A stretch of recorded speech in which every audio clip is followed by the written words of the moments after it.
Hello there guys, what is going on? Daniel Childs back here again for another show. Hope you're doing well. Wednesday the 12th of July and yet another transfer target to speak about who could be joining Chelsea this summer.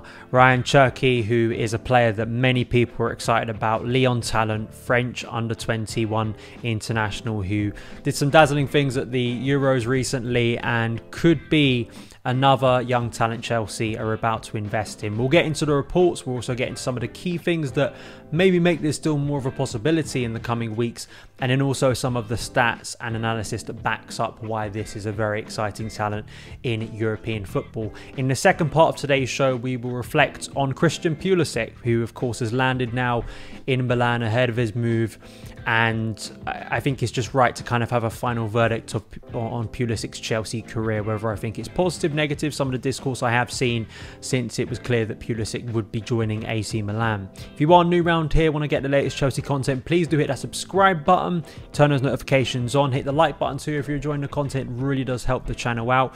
But let's get into it. So Julian Arons reported for ESPN that Chelsea are set to bid for Cherki as Christian Pulisic replacement.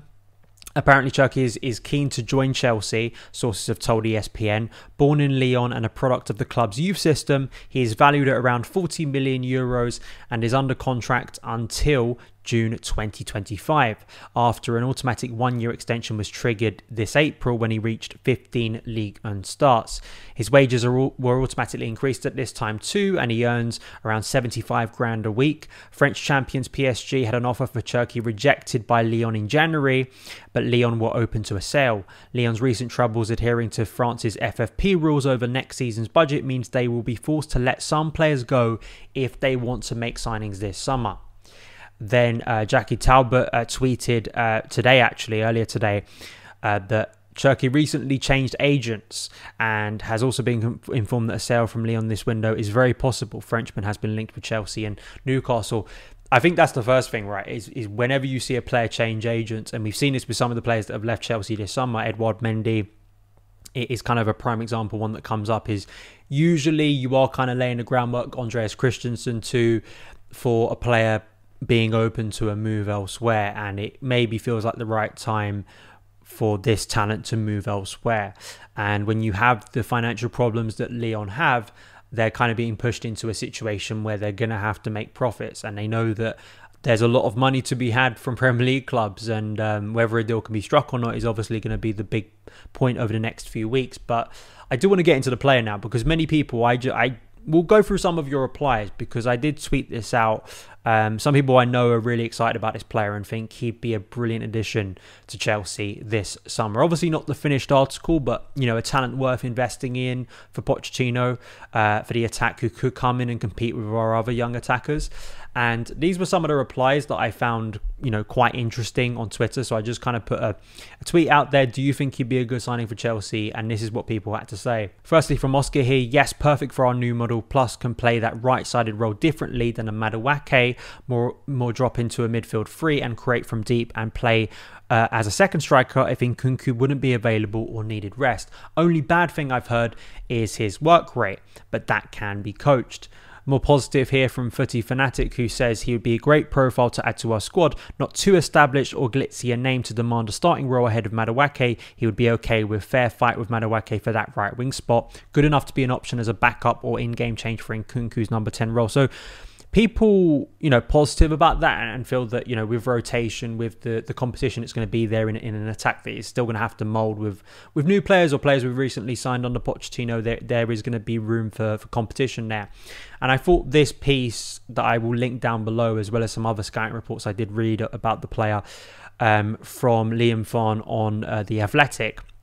RAYAN CHERKI, the latest and possibly greatest graduate from Lyon's academy. The 19-year-old is two-footed, a goal scorer, can beat opponents through dribbles and create with crosses and through balls. The difficulty of positions in capturing his style can be found in him changing his shirt number from 18 to 10 and then to 9 last season, back to 18 this season. He is effectively a throwback number 10, capable of operating on either wing as well as centrally. And these are some of the things he's done as a young player, which is quite impressive of a list that does get put out on the article here. He is the youngest scorer in UEFA Youth League history, first 2003 born player to feature in Ligue 1. Youngest scorer in Lyon history, youngest player to play in the Champions League semi-final, and then also the second youngest Ligue 1 scorer for Lyon when he was 17.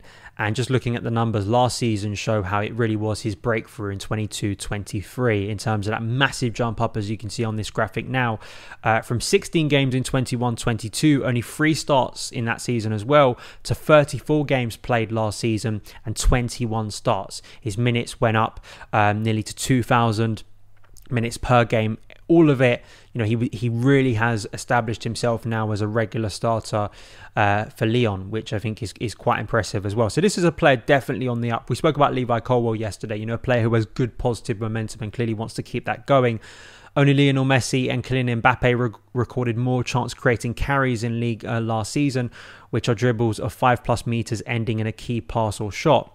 Cherki dribbles through all areas of the pitch, often in short bursts to escape a defender on the edge of the area before releasing the ball, but there is one standout cluster in the right half space where he frequently drives into the box. So definitely is a player that, just looking at some of, his recent appearances for France, at times he can play off the left, but it seems to favour off the right. But as we expect from a lot of modern attackers, there is a flexibility here. There is someone who could play, we are still assuming a 4-2-3-1, but I think that's very good for Pochettino, is the fact that you've got players like Nkunku who could play across that three. We know Raheem Sterling can play on the left, on the right. Mudryk is definitely more of a left winger, but there were times when Graham Potter used him kind of as a more central attacker in transition, which I think makes some sense in certain situations. And as well, this is a player who has proved that he can sometimes drop a little bit deeper. Now, Chelsea have also lost Mason Mount, and I think, you look at the midfielders we've lost, you look at the players, and maybe you add Kai Havertz into this, there's kind of the middle ground between a striker and central midfield and those connector players I speak about, which is so important.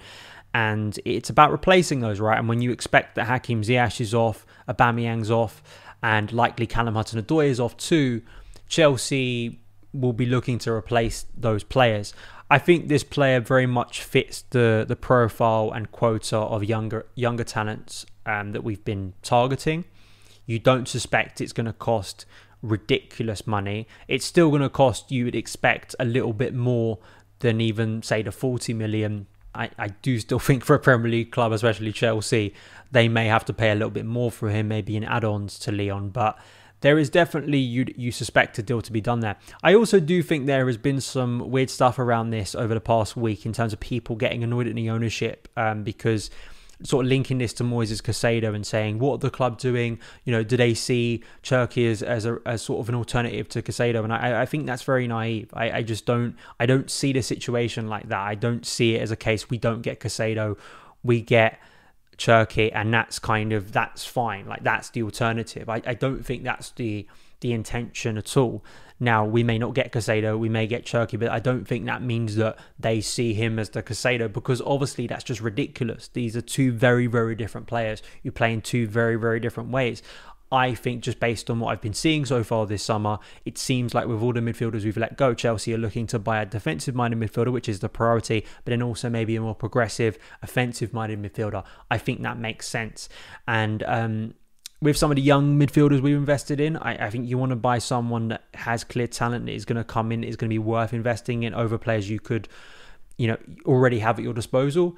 And I think with some of the numbers and also the ability of a player like Cherki, I think that the big thing is, and they do stress this in the Athletic article, it needs to be developed properly, and this is an issue Chelsea have had. When you invest in very exciting young talents, and arguably we'll get to this with Pulisic, but also with Havertz, right? You need to know what they're going to bring to your team. You need to know why they excel best currently, and how is that going to fit into not only Premier League football, but what you're going to be doing as a club to really make sure that development isn't just completely stalled and they look lost for like 2 to 3 years until we cut losses with them. I think that's also a big question.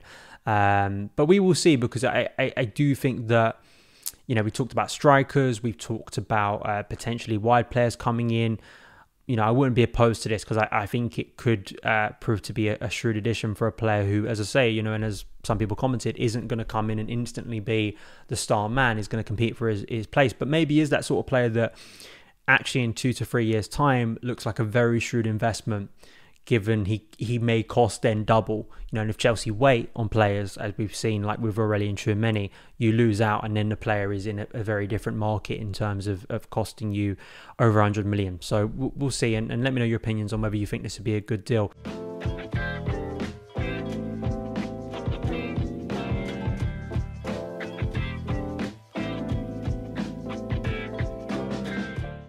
We will now speak about Christian Pulisic, who is off to AC Milan. Just on a side note, I mean, AC Milan are becoming a very exciting team from a Chelsea point of view. Ruben's there, Tomori's obviously still there, and now Pulisic and Olivier Giroud. I think it's going to be an interesting team to watch next season. And of course, Pulisic and Giroud had a good combination when they were at Chelsea. I think it's the right time to let Christian Pulisic go. Firstly, I don't think Chelsea fans should have many tears or kind of many regrets or feel that Chelsea have made a big mistake here. We have seen a lot of Christian Pulisic at Chelsea.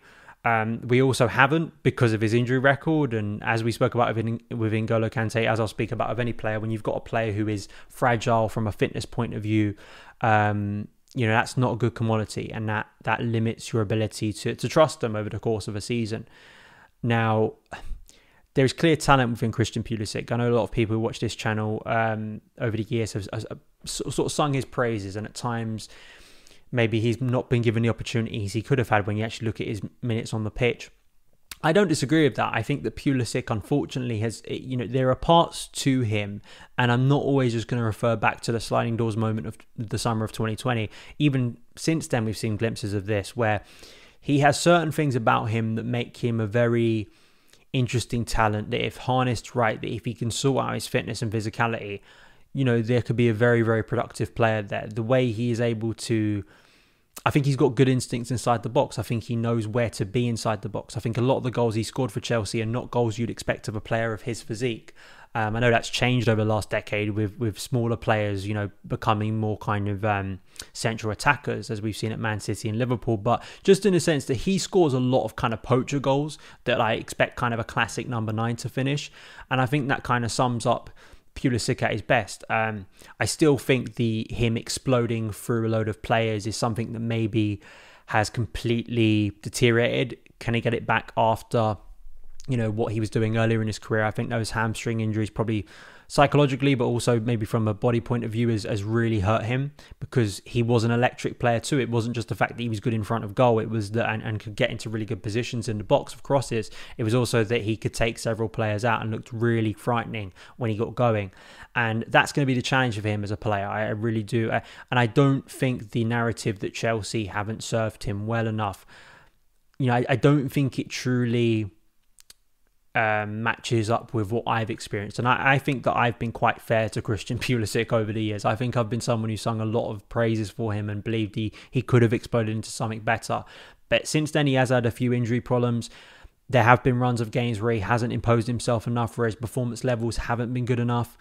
And I don't think it's unfair to kind of suggest that. And, I just feel that it's maybe the right time for him to move on, and I think it's the right time for us to invest in others. And maybe you put Pulisic in the same category as Hakim Ziyech, you put him in the same category as Timo Werner, you put him in the same category as Kai Havertz, a group of attackers that we invested in over a year or two, that we thought were going to be the future of this club, that we thought were going to be integral parts to this attack. And for various reasons, they didn't work out. Now, with a group of players like that, you look at broader problems, right? You look at the structure of the club, the chaos within, our style of play and our coaches and all of that stuff. But there is, I think the thing with Pulisic that has always been very clear is he does break down a lot. And if you don't have that, if you can't, durability is probably a player's greatest strength. And it's why you see players who maybe aren't always, Azpilicueta, I think, is a perfect example here, right? There are more flamboyant players out there, but he has remained durable at Chelsea for over a decade. He has been reliable for so many head coaches. That is something that is a very, very important commodity. It shouldn't need to be said, but for all the talent and potential you have, it's a little bit like the Reece James thing, right? People were getting annoyed at me when I said that I thought that at Chelsea, Mason Mount has proved to be a much more valuable player than Reece James. It's not saying that Reece James isn't an outstanding talent. It's because Reece James has had consistent injury problems. If he doesn't have those injury problems, I think he will be Chelsea's best player. But when he's not on the pitch, he can't be Chelsea's best player, and you can't think of him as our best player or our most important player, because you can't rely on him over the course of a season. And I think that's the shame of Christian Pulisic, of what could have been if he didn't get that hamstring tear on that run he did against Arsenal in the FA Cup final. Because trust me, in terms of like runs I've seen from Chelsea players, I think that was one of the most dazzling and inspirational. And that's just the shame of it, right? I think that there's few players that have excited me, and I really thought this is it. We've bought someone special here. He may find that in Serie A, he may not. So those are my thoughts on Christian Pulisic and why I think it's the right time to move him on. And it's just, another one out the door, and I think it's the right move. And you don't want players who aren't here, right? And I think that's the same with Pulisic as it is for so many players this summer. And people wanted those players to be dispensed with, and that's what's happened. And I think he's probably got a good location now to restart his career at Serie A. But that is it for today's show. Thank you guys so much for taking the time to watch it. If you did enjoy it, hit that subscribe button, turn those notifications on. If you're listening on the podcast, thank you for tuning in, and make sure to give us a positive rating and review. Also really helps out. You can follow me on Twitter at SonOfChelsea, and I'll see you again very soon. All the best.